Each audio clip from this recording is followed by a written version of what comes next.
We've tried everything. But all that remains is to cut out America's most cancerous podcast, The Pod People.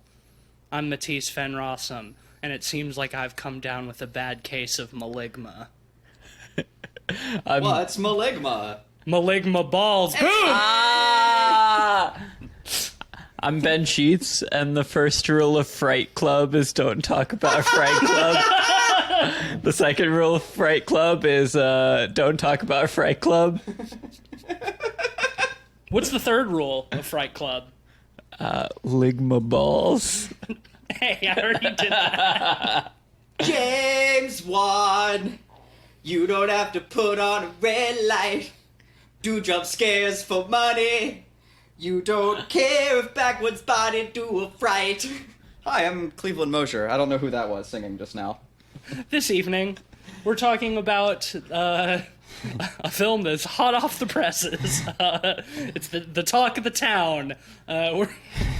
We're talking about the new James Wan vehicle, Malignant, written and directed. Well, story by James Wan, not screenplay by, but directed by James Wan. And the film stars Annabelle Wallis, Maddie Hassan, and George Young. And well, James Wan's back. One more time with feeling. Once more with feeling. He's done it.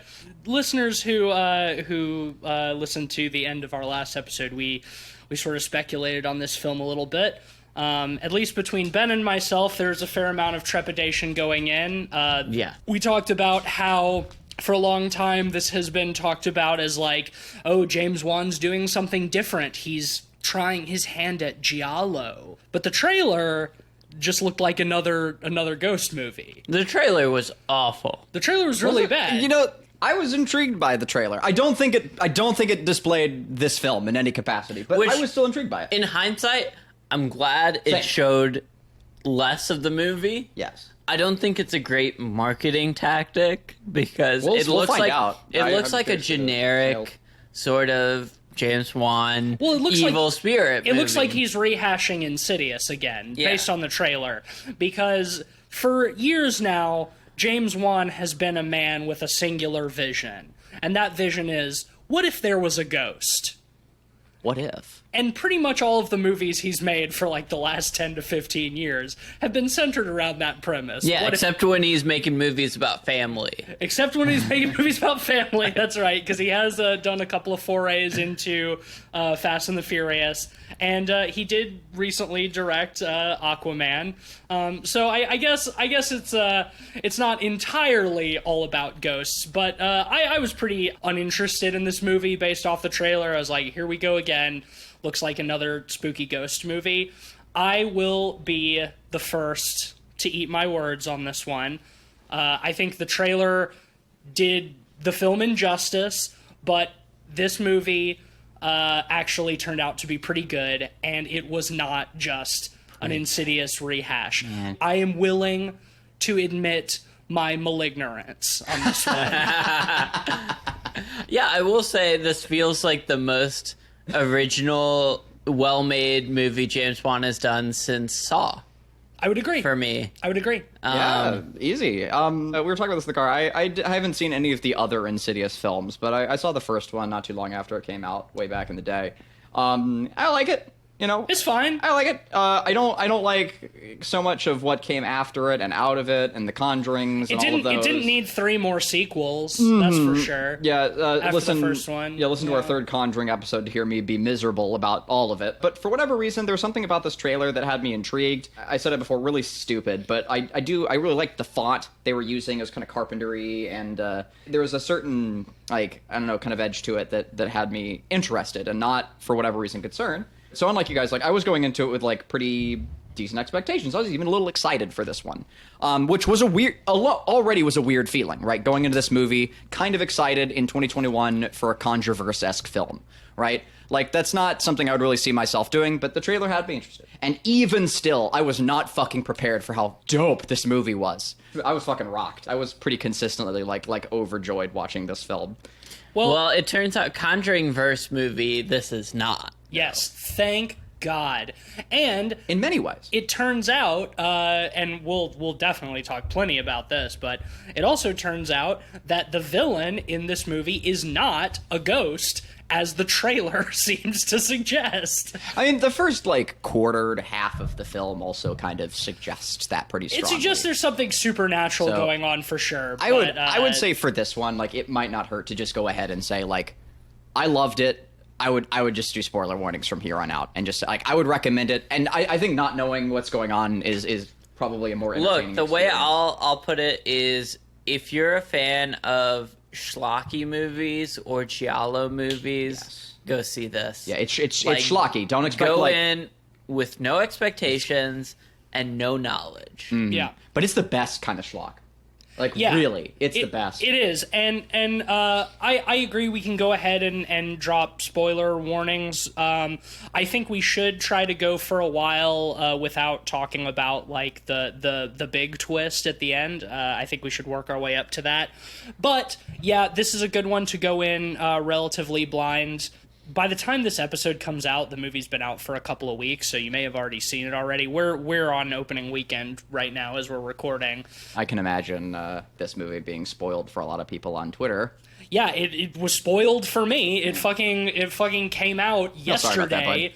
It came out fucking yesterday, and I was just innocently scrolling across my timeline, and somebody posted like major spoilers for like the big reveal in the third act of the movie, complete with screenshots and everything, because this is on HBO Max, so you can do that. I'm a little bitter about that one.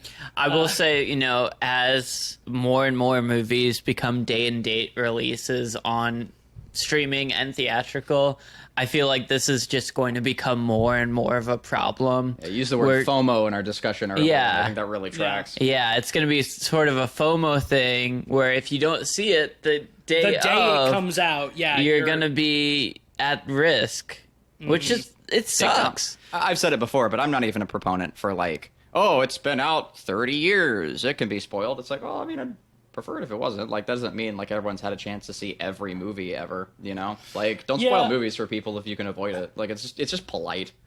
Yeah, I mean, while I agree with that, I do think there's a grace period where you can, after a certain point, you can no longer assume that, like, you need to tiptoe around big things in movies that have been out for a long time. Sure. So, you know, it is what it is. I got this one spoiled for me before we saw it, and I'm a little bit bitter about that. But the movie did still have lots of good surprises. So, yeah, spoilers going forward. Check this one out blind if you're able to. But I think because y'all mentioned the schlock, it's a good excuse to talk about just the tone of this movie and the tone of James Wan's films in general. Something that I largely dislike about a lot of James Wan's movies, his horror films at least. I haven't seen his Fast and Furious or Aquaman, so I can't speak to that. But stuff like Insidious and The Conjuring and Dead Silence is that a lot of these movies are pretty stupid, but have such a high degree of self-seriousness about them that I find them really dreary. See, I think it works when it goes into a level of campiness where it transcends the self-seriousness. Yes. Like, look at Saw, for example. Yeah, totally. Saw takes itself very seriously, but the core conceit and all the traps are just so campy and over the top For sure. that it kind of elevates itself beyond that. Saw is largely saved by its creativity. Yes. Yes. And I think that's the case raw with- individual style. I think that's the case with Malignant as well. Yes, Yeah. I agree. Because even though the trailer presents it as a generic, like, spooky ghost movie, Dreary. be affair. generic it is not. I actually found Anything a lot other. of this movie extremely creative, extremely original. Even the bits like where they're teasing Go. A lot of it very unexpected. But yeah, also, like, laugh out loud schlocky at times. Oh, God, yeah. And I think it's a little more self-aware than a lot of James Wan's movies are. I mean, I think of the constant needle drops of the weird cover of The Pixies, Of the Where Is Pixies. My Yeah, Mind? what the fuck was that? That was Like, so well, wild. She's wondering I- it's thematic. She's wondering where her mind is, and they return to it. Like, they use it thematically, which was fun. Yeah, it's like a motif in this movie. It is. But it's like a weird, like, the whole score is obviously like very giallo influence, like very synthy, and so it's like it's like an instrumental cover of the Pixies' "Where Is My Mind." No lyrics, but just like synthy, just like a synthy riff on the melody with somebody who sounds like they're like way down the street going. I loved it. I like making like that like ooh sound like scary was really enjoyable. There are moments of this film like during scares or like when the character's like on the way to another location where they're using like synthwave. And it was great because I mean I love like schlocky like and the gooey neon synthwave. "Where Is stuff. My Mind" needle drop that keeps coming up. It makes me think that like they watched Fight Club and they were like, I need the Fight Club song here. Well, because this movie is like Fight Club in a lot of ways. Yeah, exactly. There are some parallels between the two movies, and it almost makes me wonder if James Wan watched Fight Club and he was like, oh, I gotta do that. What if I did Fight Club but scary? Yeah. I mean, but I think he pulled it off. Right? Like, it's scary, so. but it's schlocky. Like, what is really odd to me is as goofy, as weird, as wild, as stylized as this film is, compared to, say, the last Conjuring film, which I know he didn't direct, but or the Nun, which he also didn't direct, but a lot of the other movies that I've seen in this franchise, like in this in the Conjureverse, like I know it's not, but it might as well, it kind of sets up to be. His name is sure attached to all of them. Right, He didn't that's write my or point. direct them, but like so many of these other films of the same style are a lot more poorly edited and shot. They're frenetic. I remember The Nun like feeling like it was cut like a trailer. Like it's so like quick and we're on to the next thing before we have time to take any of it in, and it's just jump scare, jump scare, jump scare. But I felt this movie actually did like tension and like held on sequences for like it gave them like the time they deserved and weight. It felt like well paced, and the scares like felt like gratifying and earned. Even if the payoff was goofy, like it still felt like earned and set up, which is frankly a fresh breath of air in this genre compared to again like your other Conjurings and whatnot, which are just like constant jump scares that don't feel earned or worth it. Like that last Conjuring movie had like no real creative monsters or anything in it. It was just bad and poorly edited. Whereas here, yeah, like it's all really nicely pieced together and almost like it takes its time. It does. And I think one of the biggest things coming out of this movie that I pointed out is like it almost feels like a blank check movie, right? Like James Wan has been very successful with all of these horror franchises, Saw, Insidious, Conjuring, as well as non-horror franchises like DC Universe with Aquaman and Fast and Furious to the point where I think he can just get he has a carte lot of goodwill in blanche the with the industry. studio to do what he wants. And finally, I think it's starting to pay off because we're getting weird, unique movies that I feel like aren't strictly dictated by studio parameters. Yeah, by marketing. How the fuck do you market this movie, right? Like that's the Well, thing that's about the thing. trailer. The trailer is like, yeah, I think that the biggest disservice to this movie is that the trailer makes it look way more generic and boring than it is. But at the also, same like, time, is like, that how you sell it? How do you sell what this movie So really is? I don't know if they're wrong for doing that. I don't know how I would have done the trailer anyway. Yeah. If it had been given to me. But yeah, in terms of the pacing, I agree with you guys. The movie clocks in at just under 2 hours. But it doesn't feel too long. Honestly, I mean, we're going to be making the giallo comparisons a lot because that word was thrown around in the marketing of this film a lot. And, like we asked at the end of last episode, like, is Malignant going to be a giallo film, or are they just using that word willy-nilly?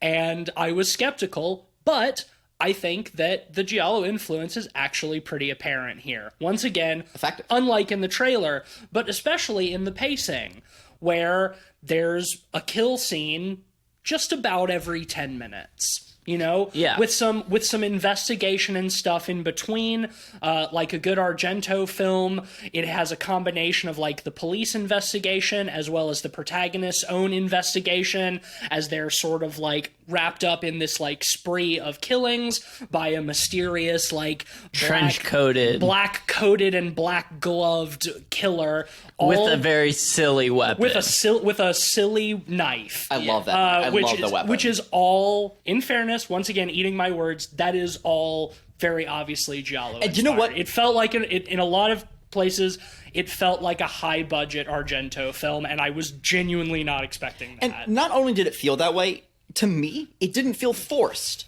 either. Like, everything served a purpose. Even if it's a dumb purpose. Like, it was picked with, like, intent in mind. And again, silly fucking intent, which I'm on board for, frankly. It was all thought out. The coat has purpose. The weapon, like, is crucial and important to the character. We set up the film with the psychiatrist person, and, like, the killer is clearly getting revenge on them, the brain surgeons or analysts or whatever. And so the killer takes their trophy of, like, excellence in surgery, and it has like it's like a spearhead with the snake circling around it. It says excellent in surgery at the base, and they snap it off. They break the snakes off of it, so they have this cool like winged dagger that says excellence across the bottom. It rules. And we get a scene of him like sharpening it on like a spinning grindstone. You know, it's like where did he get that? Especially with the reveal later, like where does that grindstone come from? But it's great. I have a couple things on that. One, like there's credence to them getting the grindstone like from the sewer region. Okay, sure. You know, because like we saw a lot of old timey stuff, wagons and other things in that area. There would be a grindstone. The underground streets of Seattle. So that actually does check for me. But them using the grindstone, it felt like a reference back to the demon in Insidious, like sharpening his claws on the grindstone. And it's fun. It's a fun bit. I preferred it here even. But no, I love that sequence too, because like the person is like strung up to the slanted roof of the attic, and like the camera like pulls back in a fun way. It's kind of disorienting. You don't know like if they're lying down or against a wall, and then they're kind of both. It pulls back a little bit, and the killer, like we've already seen them like get the weapon together, and the person is like muffled and says something, and the dagger, like when it hits next to their head, like it's got a lot, there's like so much weight to it, like it goes like deep into the wood next to them, like clearly this killer has superhuman strength. Yes. Like it's really fun. I really adored it. Let's talk about the opening sequence. I think there's nothing that set the tone for this film better than when it hard opens to this very silly looking gothic hospital matte painting. Gorgeous. It's like it looks it's like so dumb. I love it. It looks like fucking Arkham Asylum. I was gonna say yes, it does. It's Arkham Asylum meets Notre Dame, because it has like the two towers with like the circular window in between. Yeah, it's like Notre Dame Cathedral meets Arkham Asylum. It's up on top of a cliff, you know, and yeah, it's immediately like tone setting, and then we get this scene of like these doctors talking about like, oh, Gabriel is getting more dangerous and more malicious, and we've tried electroshock to subdue him, and it doesn't work, and he's drinking electricity. It's like, what the fuck? Right off the bat, like one of the first lines in the movie is he's drinking electricity, and I'm just like, fuck yeah, I'm strapping in. Like I was right off the bat in this film, like as soon as they were saying lines like that, and we got that giant matte painting, like I was excited. That actually reminds me of another thing. Like when they're giving that exposition, it's over a cassette or a VHS recording, and that's another example of them like paying homage to the genre, but like with intent. This movie doesn't have like a dumb film grain over all of it. It doesn't reference that style like just for the sake of the reference. But there are a lot of circumstances of like old VHS recordings that are like integral to the plot. And so they use those opportunities to really like show off like those textures and those things, and they do a great job of it. It always looks like really gooey, and like you get that like really sweet chromatic aberration. Like I really like the recordings. They look great. The opening sequence also sets up that this Gabriel figure, whoever it is, we don't see, of course, not only drinks electricity, but can also speak or like transmit his thoughts through radios and stuff like Which that. they explicitly say. Yes, they do say that almost exactly, like he's transmitting his thoughts over the radio. So there's actually a character in X-Men who is a lot like this in the comics. I think actually they did a series about it, but they changed it pretty dramatically. It's supposed to be like Charles Xavier's son. He's like Charles's big mistake. His name is Legion. He basically transcended like his humanity, and he just like hops into different people's bodies, burns them out, and then hops into the next one. Yes, they did the FX series by what's his face, who did Fargo. Yeah, I don't know. I can't really say if it's any good. Or I not. watched like the first 3 episodes. It was bad. Yeah, it was always cool. Like in the comics, is like he'd break out, and like the X-Men would have to deal with it before like he killed too many people. I was getting a lot of flashbacks to that because there's a lot of him like breaking out of asylums. Very comic booky. The prologue ends with we see them strapping down Gabriel. We don't see Gabriel still, but we see them strapping him down, and we get a dramatic punch in on the main doctor who says, "It's time to cut out the cancer." I love how they shoot that scene because it's through like a clear It's like a tarp. tarp, and you can kind of see glimpses of like a funky looking monster. Yeah. But you can't really tell what it's supposed to be, but you get a hint. You can tell it's something. Yeah. It looks alien. It does, yeah. Yeah. It doesn't. So they set that up right off the bat, which is interesting. And then I thought the opening credit sequence was very cool. Reminded me a lot of. I mean, it's the same kind of style that's been done to death, but like the Seven credits where it's like looking through like files and stuff and like super up close footage of like surgical procedures, like removing tumors and shit like that. A lot of anatomy diagrams and stuff like that. It's been done. But when it's done well, it's still effective. It had like all that like gloss on it, and the music was like really fucking bumping. The theme for this movie like is a really nice like mixture of the Saw theme and like a Carpenter theme. Yeah, it has like the Saw kind of like da da da like kind of drive to it, but there's like the Carpentery like old school or like Goblin-esque like bass lines too. Like the score is great, like, and it's so like driving, and that's what I'm in for, like in a lot of these horror movies. It's excited, like, and it's trying to, get you hyped for the movie. And like so the old Saw movies were great about that too. Well, yeah, it knows you're here to have fun and not just be scared. This movie establishes an energy at the beginning that I think is largely absent from a lot of James Wan's other horror movies, which was a really refreshing way to start the movie and to set the tone for the film, like that we're gonna be getting some more like high energy schlocky horror, and we don't have to go through, because I think the opening sets up pretty well that like the villain is not a ghost, and so that means that we get to avoid the super tired first act of every haunting movie where some cabinets open and some stuff moves and somebody maybe sees like a spooky silhouette standing at the foot of their bed. Well, before like things actually like ramp up. The funniest part is we totally get that in the first scare sequence of the film. The husband, the abusive husband, is going downstairs, and suddenly the refrigerator opens. Yeah, itself. they do the whole like first act of a normal haunting movie in the span of like 2 minutes. Yeah, I appreciate that. Yeah, and then they, for the most part, toss it aside. Yeah, it's pretty compressed. Yeah, well, after the prologue, which takes place in 1993, we jump forward to present day, or introduced to our protagonist, Madison. Correct, Madison. Okay, / Emily.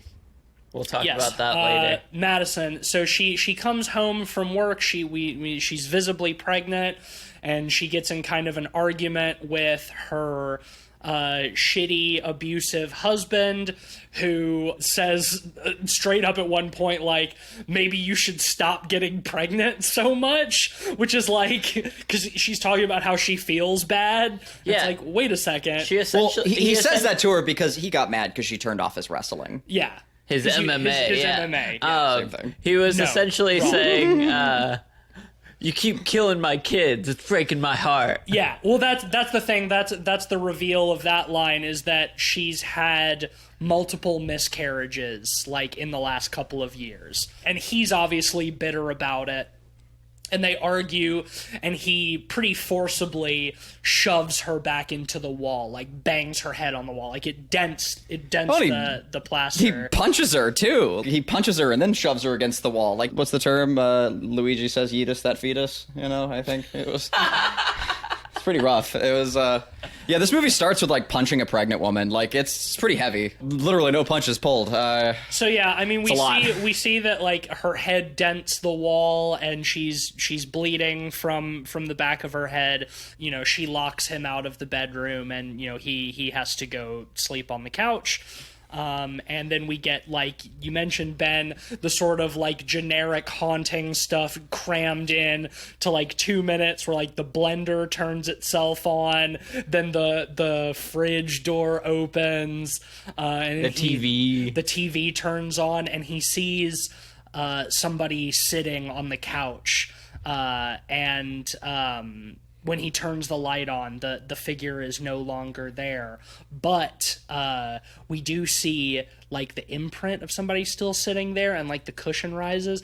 And I'm going to have to circle around to that once we get to the end, because all of a sudden, You're seeing a plot hole. All of a sudden, that doesn't make any sense. That was my next point. All of a sudden, that doesn't make any sense. Yeah, dog. Well, see, here's the thing. We'll get back to that. Yeah, because that's the thing, is like we keep saying like there's no ghost, but I think it needs to be very clear that this is it is a paranormal entity. Yes. Like, ghost absolutely. or not. It's very obviously like a physical entity, like it's not a spirit, because like we do see that it has like a lair and a hideout, and it like kidnaps the woman and is like putting on clothes and like sharpening its knife. But maybe it has like some spectral capabilities or something. It's a corporeal entity, but it is very obviously supernaturally imbued, because we see it. So that's my thing, is like, okay, so yeah, that brings up the next point, is that the later on it's, you know, like revealed that might be kind of difficult for them to teleport, because there are some shots or too turn where invisible. Like the lights flicker, and like in between the flickering, like it's there and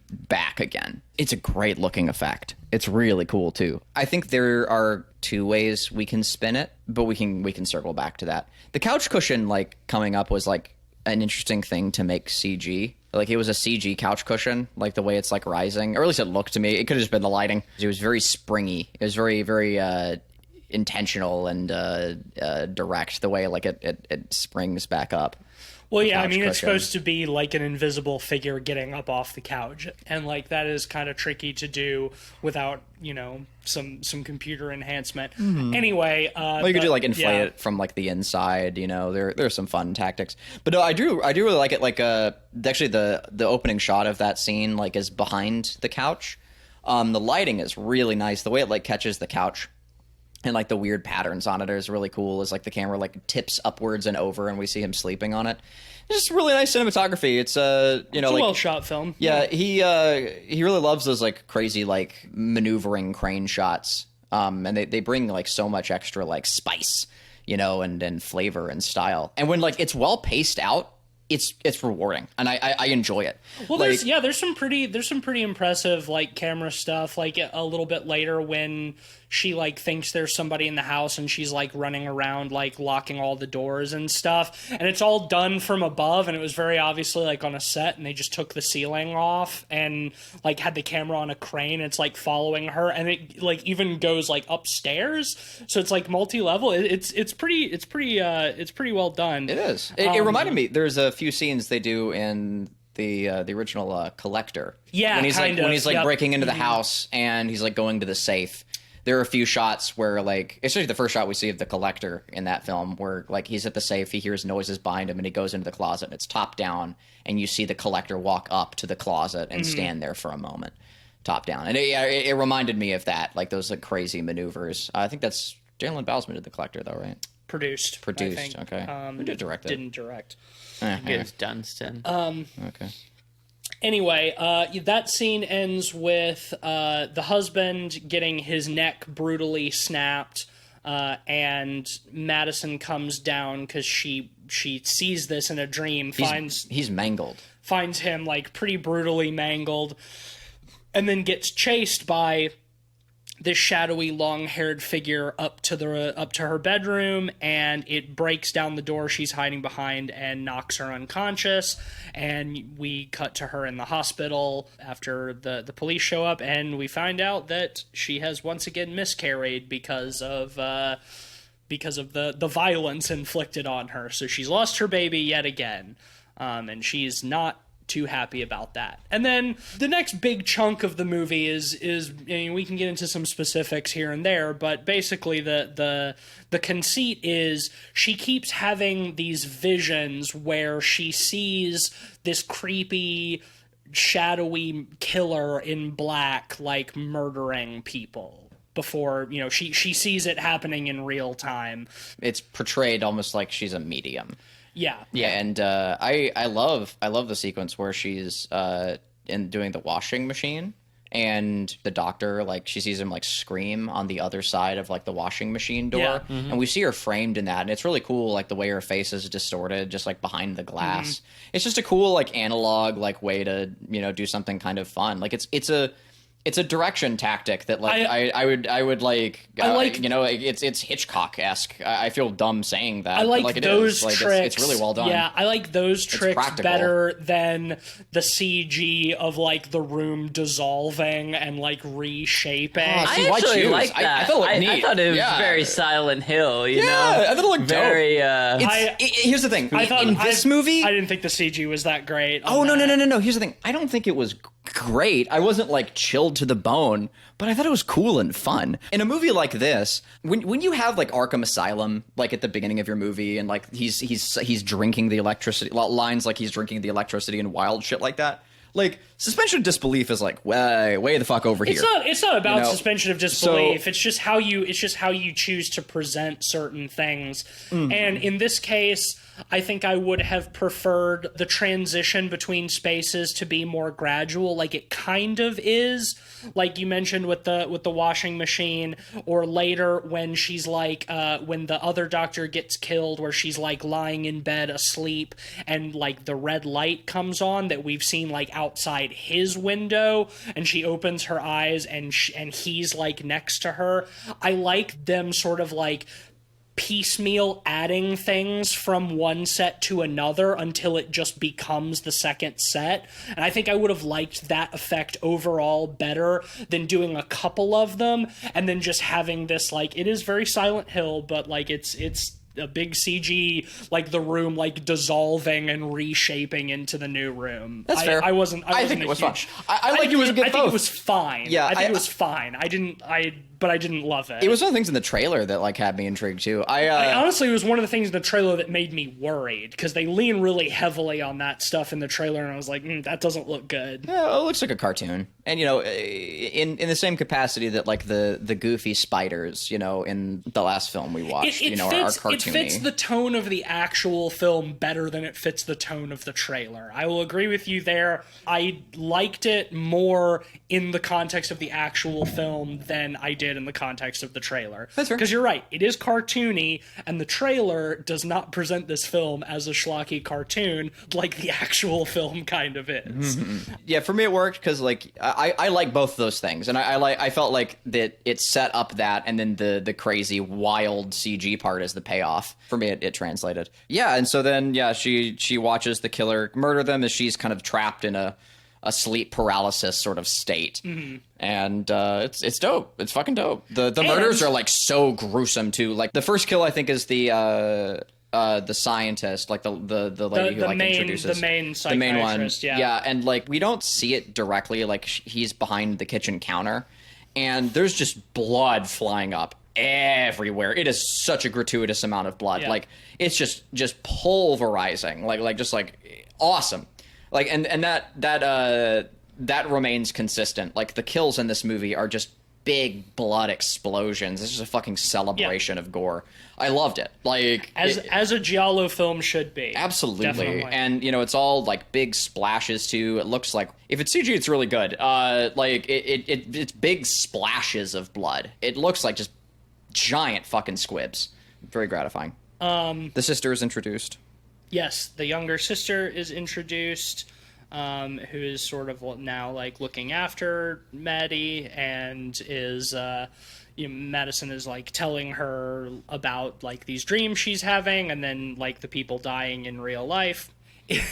It's very gravely introduced that Madison is adopted, because that becomes important. Like after she has one of those first dreams, she's like She talking just to her drops sister. that on her sister. Yeah, it's so funny. Like normally it would be like the other way around, where like Madison doesn't know that she's adopted, but in this case, like her sister doesn't know that Madison is adopted, because she's like, after she tells her about one of those dreams and like why she didn't leave her abusive husband, like once she got pregnant, is like, well, I've always wanted to have like a blood connection with somebody. And her sister's like, what are you talking about? And it even does like a punch in as she's explaining. She's like, so Italian. She's like, Sydney, I'm adopted. And then it cuts to Where Is My Mind right after that. Yeah, it's like it's done so dramatically. It's like, oh, okay, all right, I guess.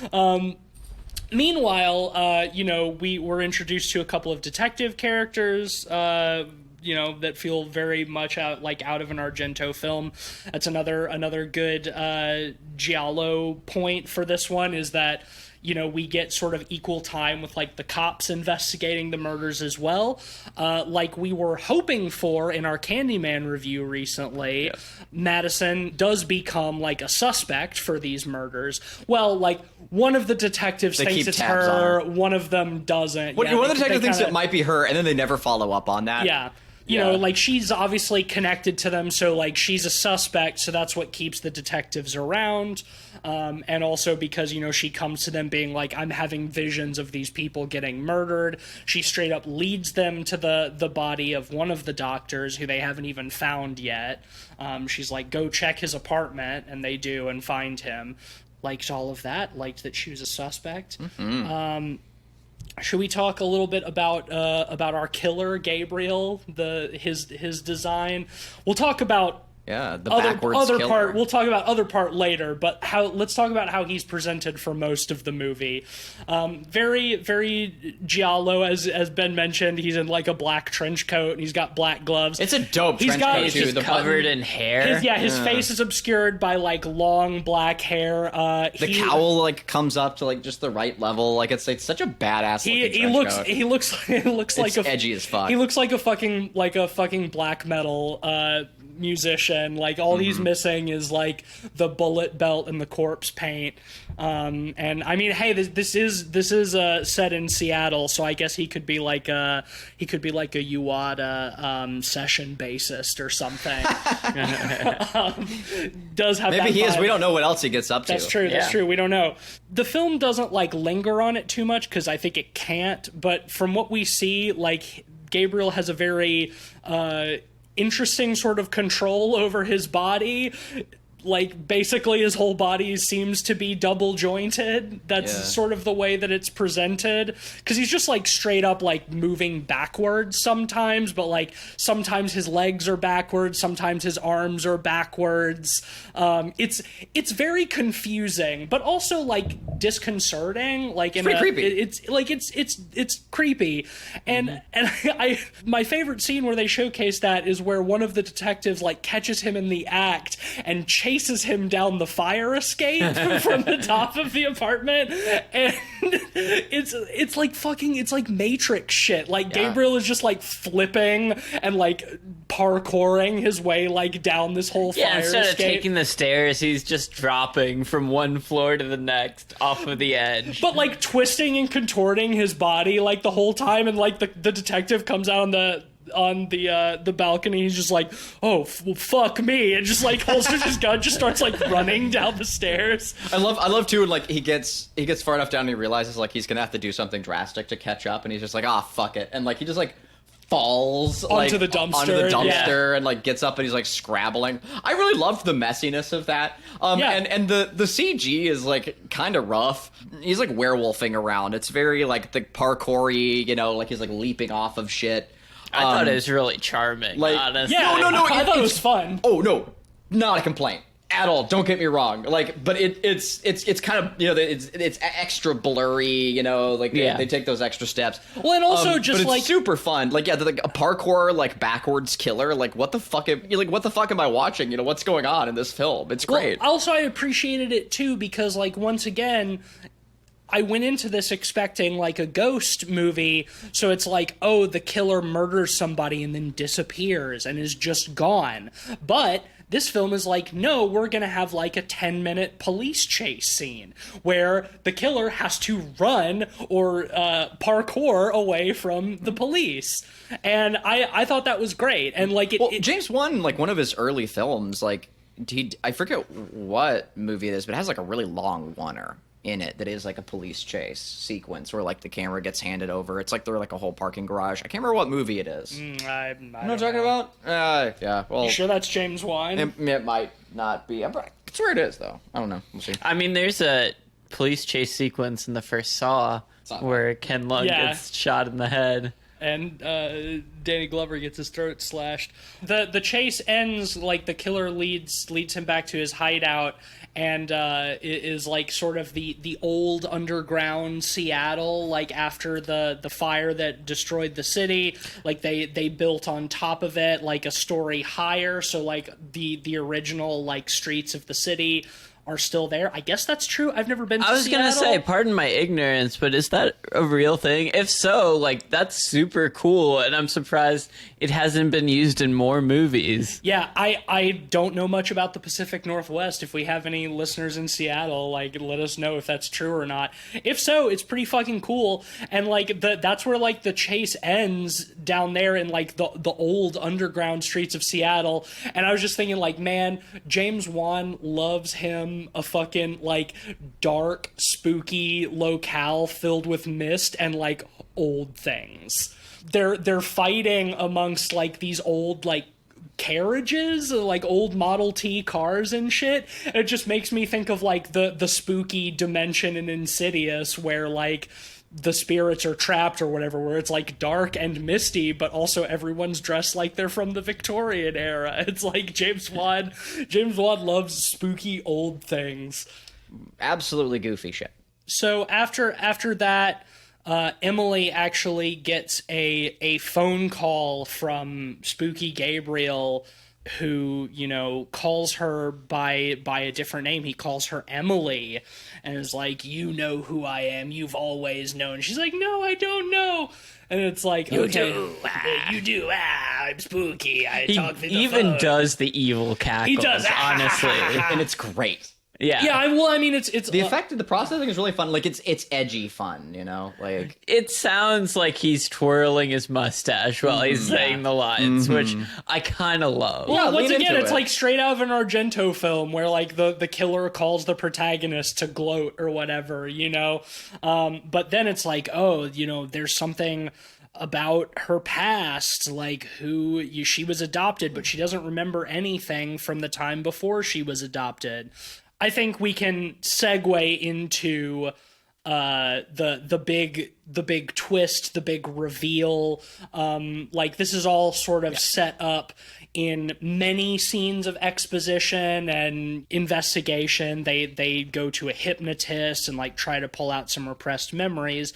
The sister goes back and breaks into the asylum to find some records. We see some early videotapes of her adopted family. Yes, and home movies. Yeah.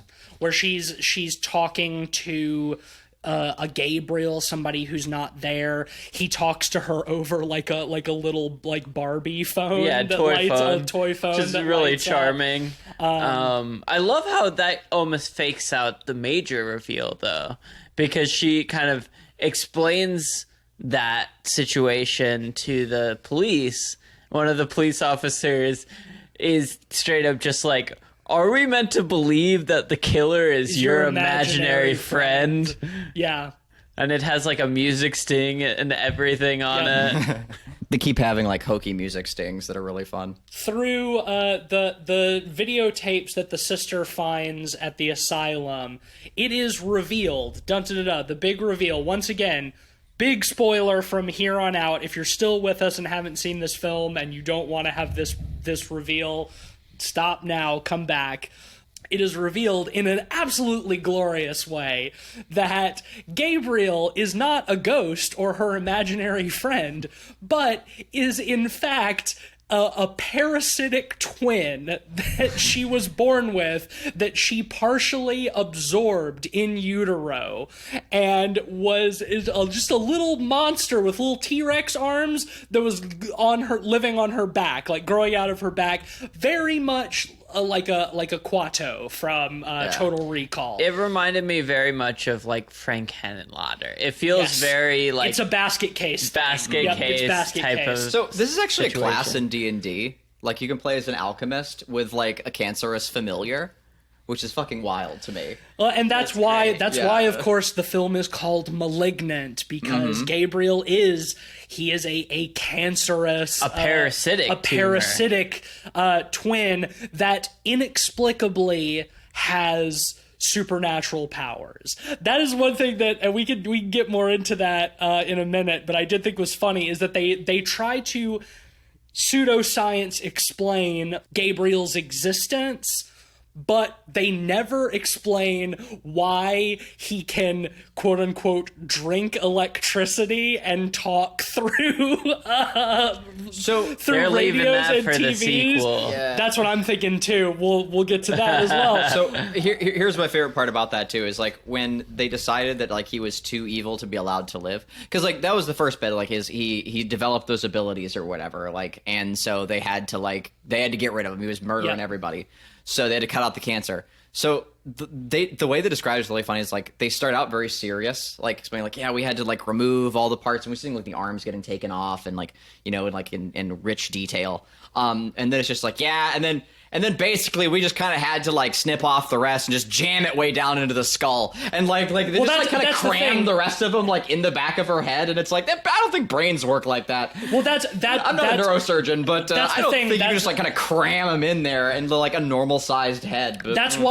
why they couldn't remove Gabriel completely, is because they share the same brain. So that's what they said. I love and it. that's how he is able to make her see things. I did have it spoiled for me on Twitter, but I do love the way the film reveals the parasitic twin. It's totally unexpected. Because it's like they have like a I feel like it was pretty telegraphed. Like, well, come on, the T-Rex arms. I know the T-Rex arms, but the fact Well, that I'm like, talking it was, about That's like what we're talking the about. specifics of it. Oh, okay, Obviously, like the the visuals of general, it. yeah, but I was general making like idea is telegraphed. back of the head jokes the whole time, like, But- it was, like living in the back of her head. But come on, Yeah, T-Rex arms. T-Rex arms, well, yeah. None of us were expecting and it's that. amazing. Well, because it's set up like it's one of the videotapes from the asylum where like we see young Emily like head on, and we hear the doctor off camera being like, I've sedated Gabriel. You know, that's probably why you're feeling sleepy too, and like asking questions and being like, okay, I'm gonna wake him up now. Are you ready? And she like tells the cameraman, she's like, follow around behind me, and she goes and like starts to inject something into Emily's back, and then the camera pans around,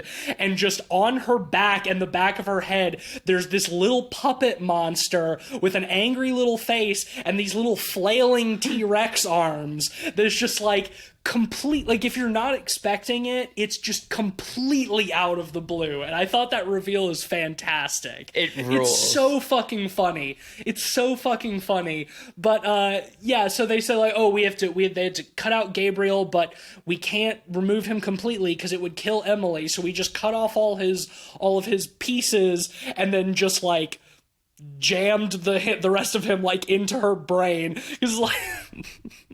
Because like we see that like what's left of him is like on the brain is like one eyeball and like some little teeth like sticking out of the back of the it kind brain. of looks like Nemesis a little bit. Yeah, it's like, oh, we just, Evil. like we just shoved the brain down in there and just like sealed up her Crammed skull him on in and zipped crammed him him up. on in, and that was it. And so that's the reveal. It's like it has been her the whole time when Gabriel using her body, because when her abusive husband slammed her head against the wall it woke Gabriel back up. And that's also the reason she's been miscarrying so many times, because he was parasitically feeding on the fetuses so he could gain strength to reemerge after all Baby of these Eaton power. years. That's the source of his power is Baby Eaton. That's actually a joke in The Office. Dwight talks about how he was a twin at birth, but he consumed the twin to gain its power. I mean, that shit does happen. Like sometimes in utero, like a twin will consume the other one,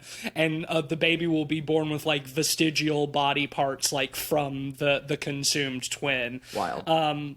But as far as I know, that it's never been like an evil twin that can that is psychic and whatnot. The psychic part is what's so amazing to me. And it's like supernatural abilities, because like we see when he takes over X-Men shit. When he takes over her body, he like dislocates her arms and turns them around the other way, and then like pulls open the back of her head so his little meaty like brain tooth eye face can peek out and like look and see stuff. And that's the funny shit too, is like after that, because he goes and he gets his coat and he puts on the coat, but it's backwards, so like her face, just like part of her face is just like hanging out over the top of the collar. I kind of like that look a little bit. Like, I did too. Well, I like it all because it's fucking weird. Yeah. It's so fucking strange. It's like so much weirder than almost any major horror film has gone in the past 10 years that I respect it so much. It's totally fucking bonkers. Like we were talking about the comparisons to like Frank Henenlotter's Basket Case. I mean, obviously in that movie, like he keeps his surgically removed evil twin like in a basket that he carries around, but like the inspiration is there and it's equally fucking weird, if not weirder. And the film really won me over in the third act, because like once that reveal has happened, like and Gabriel takes over, we get like a fucking Matrix fight scene in the police station. Just gory as hell. And just fucking bonkers. Like it really gave me Matrix vibes, because Gabriel's fucking black trench coat, but like doing this weird parkour and flipping all over the police station, just like ripping like the guts out of like 30 cops. He punches through someone. Yeah. Like he Mortal Kombat fatalities someone. Like in the women's prison cell when he's just like murdering people. Like like just straight up like fatalities them. It rules.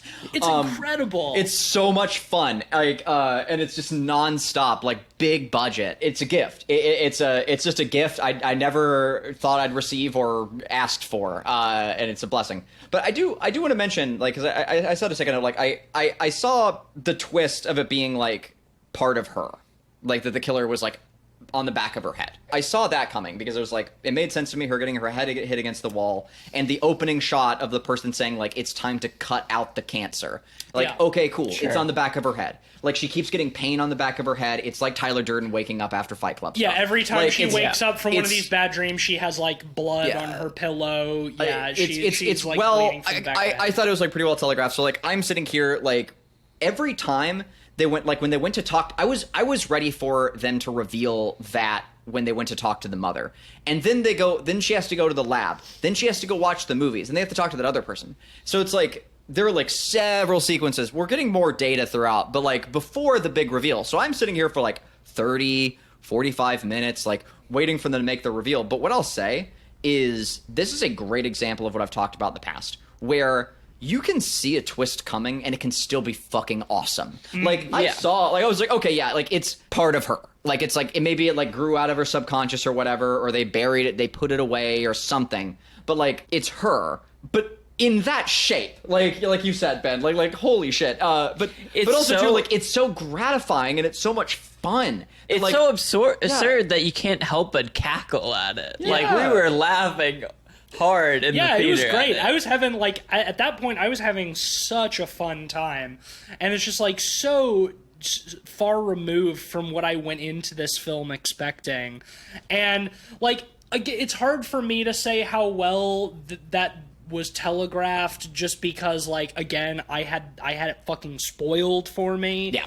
Literally the day the goddamn movie came out. To the Hague, straight to the Hague for whoever. Yeah, straight to the fucking Hague. So, you know, I went into the film, like, knowing that the killer was a part of her, which is a bummer. The title is Malignant, you know, like a cancer, and they say it's time to cut out the cancer at the beginning of the movie. Yeah. The beginning of the film does sort of, like, play its hand in that regard. Which is but fine. it doesn't necessarily tell you exactly what's going to happen. And again, like the supernaturally looking stuff, like where like it looks like it's teleporting, and well, see, that's the rest of it, like it is played out, like, and it is done as a misdirection. But here, I've got two thoughts on that. Right, one, it's her perspective, right? Like it's like even when she's not there, like we're still kind of seeing the world through her eyes or whatever, or through Gabriel's eyes. So like, there is something to be said for that. Also, if he's super strong, he can move super quickly. So maybe he's just got fucking ninja. Well, like we see that he like can crawl on the ceiling and stuff. Like right, like fucking Spider-Man. That it's you know, great. it's one thing, but I do think that it does kind of present a plot hole for the husband's kill,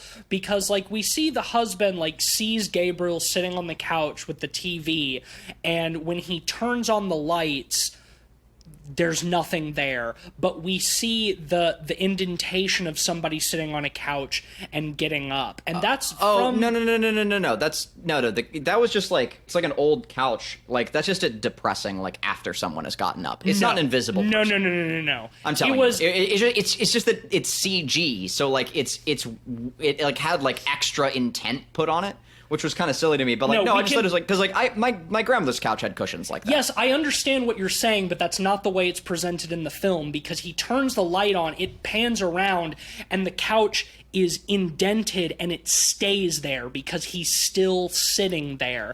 And then when the husband starts to walk around the couch, then it starts to rise, because Gabriel, yes, we can pull it up on HBO Max after we record what's this. What's funniest to me about that sequence is she's sitting with Madeline's face facing the TV, and we're just assuming that he's flipping channels, just blindly staring in the other direction. Yeah, that's true, because in order to sit, it would have to be Madison's face facing the television. Yeah. So it would be Gabriel's face facing backwards. That's pretty funny.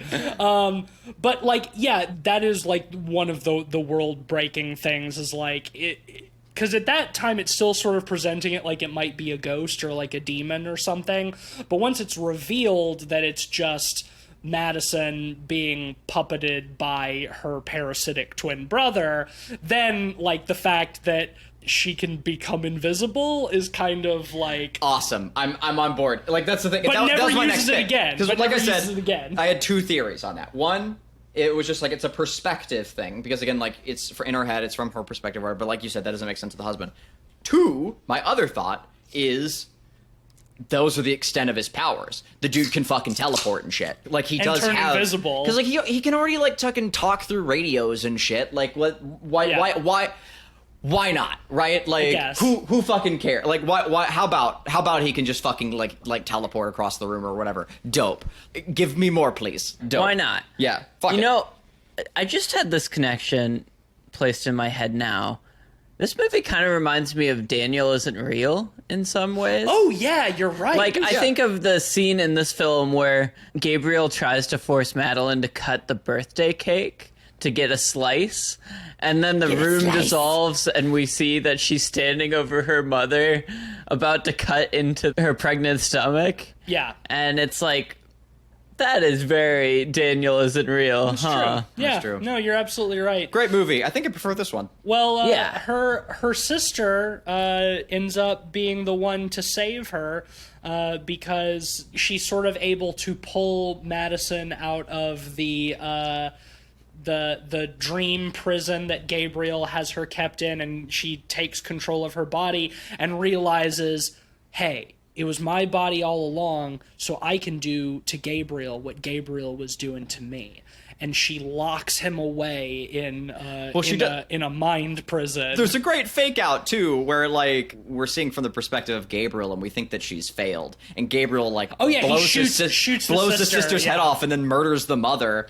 And I called it. I was like, oh, it's a like he's trapped in a dream, and sure enough, like we hear her voice. Yeah. Come in, and it's like, no, I have the power now. And it reminded me of the end of The Labyrinth with like Jessica Connelly to David Bowie being like, you have no power here. Like, it's like super corny. Very much, and I love it. It ends with her like even closing like a prison door on him. Yeah. And he's like, it's like the walls are like really giant in the prison too. It's like a big empty space. and he's like, it's fun. I'll always be here. You can't get rid of me. No matter what, I will escape someday. And she's like, I know, but next time I'll be ready. Fucking awesome. And like so fucking dumb. Like, obviously setting up for the inevitable sequel. yes, please. And she closes the door, and then like she's able to lift it off with her newfound superpowers.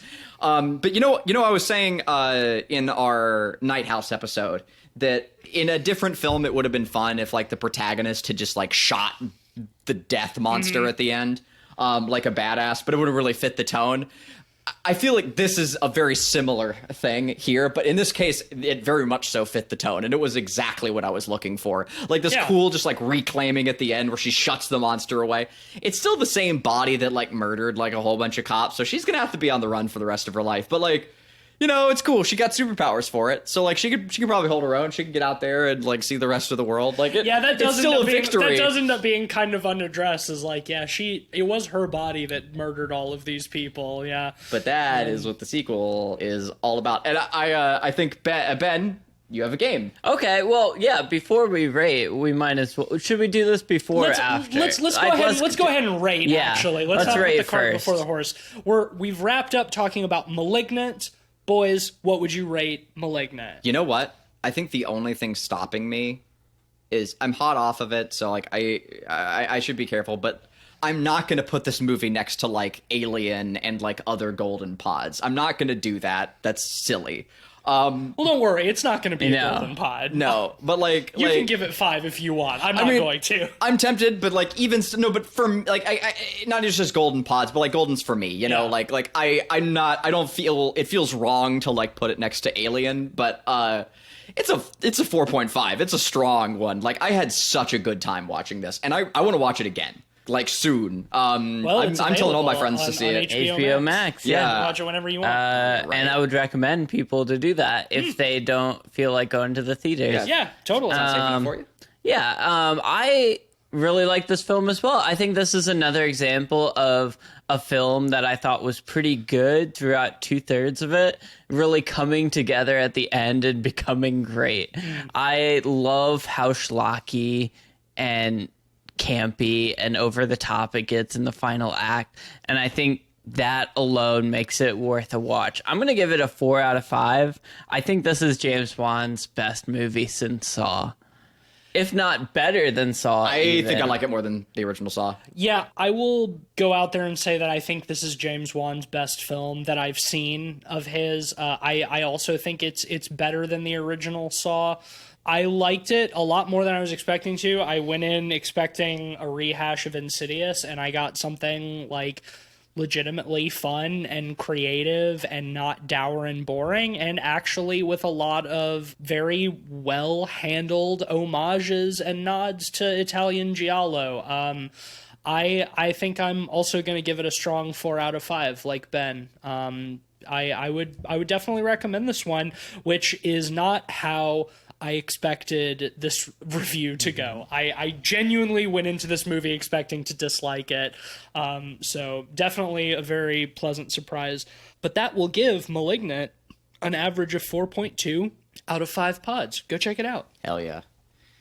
Okay, so as we all know, James Wan is famous at this point for starting major new horror franchises. He's incapable of doing an original IP that does not spawn at least 2 sequels. I mean, except for Dead Silence. And that was because that movie was so bad that no one wanted to touch it with the 10-foot pole. Yeah. But, Conjuring, Saw, Insidious, and maybe now Malignant. I'd say definitely. I want to play a little game with you guys. I want to hear your guys' pitch for an imagined Malignant sequel. I want to go. Okay, Cleve, you go first. All right, just go full superhero with it. Like I want like the next Malignant movie to start with her like sitting on the edge of a skyscraper, like talking about how she is the night, and then to leap backwards off of a skyscraper. Yeah, she puts a coat on backwards. Yeah, that's what I want. Like full on. She's having to she's on the lam. She's like having to escape from the cops, but doesn't want to kill them. And we get like a Venom scenario where like Gabriel keeps trying to come out, but she can't do it. And then we encounter like the villain of the film, which would be some also a psychic tumor character. And it's like what she could become, in some capacity. Or maybe it's someone who just eats babies and doesn't need the tumor, or whatever. And she sees like something, it's like something that it could almost be worse than Gabriel. And like she needs the teleporting ability or being invisible to like defeat them. So she has to go to Gabriel for help. And then we find out that Gabriel was orchestrating the whole thing somehow, and it's sort of a repeat of the first one. And then we get a fight scene, lots of backwards fight scenes throughout. But I think that the next one, in short, the pre-title sequence should be like her, the backwards killer hero, whatever the fuck she is, like taking in bank robbers, like just do full dark, hyper gore superhero movie. Like, so what you're saying, I'm super on board. So what you're saying is that Malignant 2 is gonna be the Glass to Malignant 1's Unbreakable. No, I think that is what you're saying. No, because that sounds like what you're saying. No, it's not. It's not because Glass is trying really, really hard to be like an anti-hero movie, and it's boring as shit. Nothing happens in Glass. Literally nothing. It's all on one location. They fight in a parking lot. Nothing happens. The acting, everyone is phoning it in.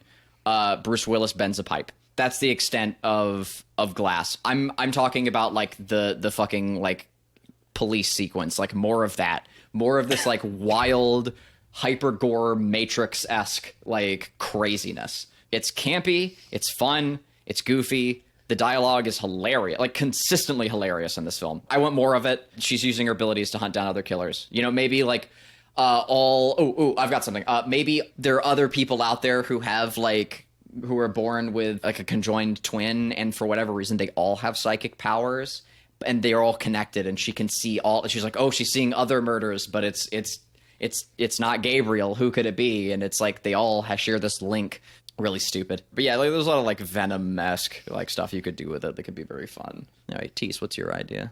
So my pitch is both where I would take the franchise if I was put in charge of it, and also what I kind of think Malignant 2 is going to be, because I think it's unavoidable that Malignant 2 is going to happen. And here's what I think that film is going to be about. So it's mentioned more than once that as a child, Emily referred to Gabriel as the devil. Right, the supernatural element. And it's also, I see. This is more likely. And it's also mentioned that her birth mother was impregnated by rape. She was a 15-year-old girl who was raped, got pregnant, had the conjoined twin baby, and gave it up to the institute because she couldn't take care of it, and also because she was afraid of it. So what I think Malignant 2 is going to be about is it's going to be revealed that the father of Madison and Gabriel was a demon who raped that young girl, impregnated her with an evil baby, and that demon is going to make a reappearance looking for his children. Oh, and he's going shit. to and they're gonna have to fight. Perfect. Love it. And he's Love going it. and the demon's going to show up and is going to free Gabriel from the mind prison that Madison has put him in, but it's going to end with somehow Madison convincing Gabriel to team up and they together are going to fight their evil demon father. I love this because you can essentially have both those ideas. Yeah, I think that's probably likely. And you know what? My pitch takes your idea and it goes one step further. Oh, yeah. Okay. Malignant 2, like father, like son. So Oh, she has a baby. So no, okay. wait. So the devil is raping her, and causing Gabriel. But she's not the only one that was raped. Another woman was raped, causing the same thing, except for this one, they were able to sever him and make him separate. But he ran off instead of dying. So you have a little T-Rex baby demon that meets up with the father somehow. Okay. And they team up to try to recapture Gabriel. So you had the little dude and the devil. So it's sort of like a Master Blaster situation. Kind of. He's like riding it on is his shoulders. truly following in the footsteps of Basket Case. Okay. Very much All so. right. All right. It's going full Henenlotter with it. But the two team up and try to recapture Gabriel. And essentially, Madeline and Gabriel have to work together to keep their body. I think the unifying theory between all three of our pitches is that in Malignant 2, Madison and Gabriel have to team up. Have to Because here's the team thing, up. right? There's so much potential for, that like... Gabriel has to become an anti-hero. There was so much cool potential for fight scene choreography. There was already a little bit of it in this one where, like, Gabriel was, like, fighting from the front and the back. But, like, can like, they do the shot, the shot, like, in action movies where, like, the two characters, like, bump up shoulder to shoulder and, like, they're surrounded by a circle.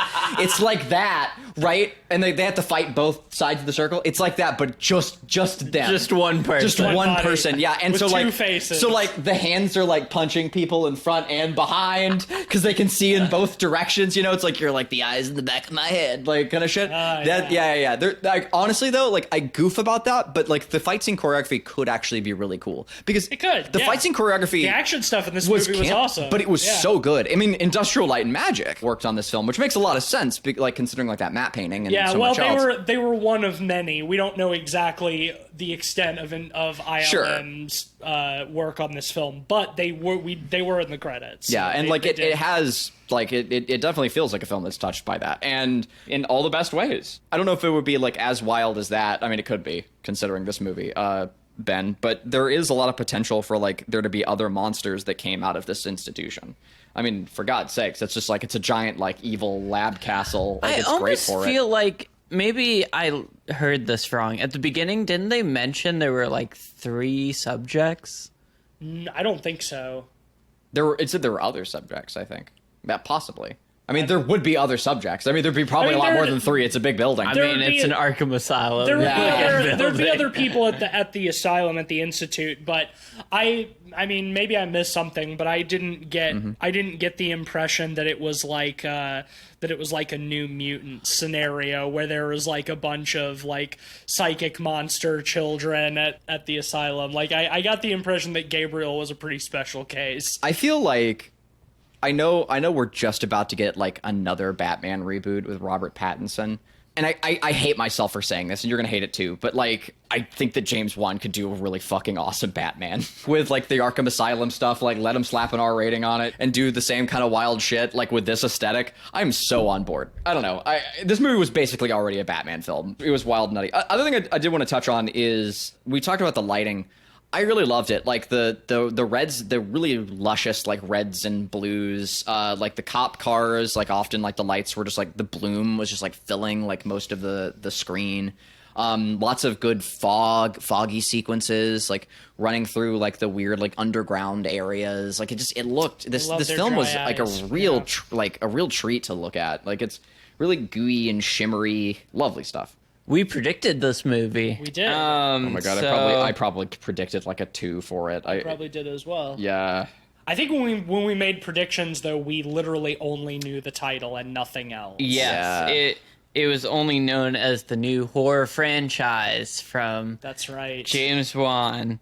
Okay, so Tease, you predicted it would have a 60 on Rotten Tomatoes.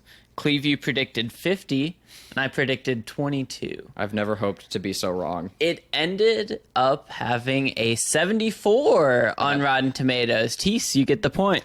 Only because I predicted the highest. What's the critical versus the audience? So critics is 74, audience is 53. Really? Wow, audiences actually like this less than critics. That's kind of surprising. Yeah. This is one of those movies that I would expect that to be reversed. Yeah, it's anywho. so zany.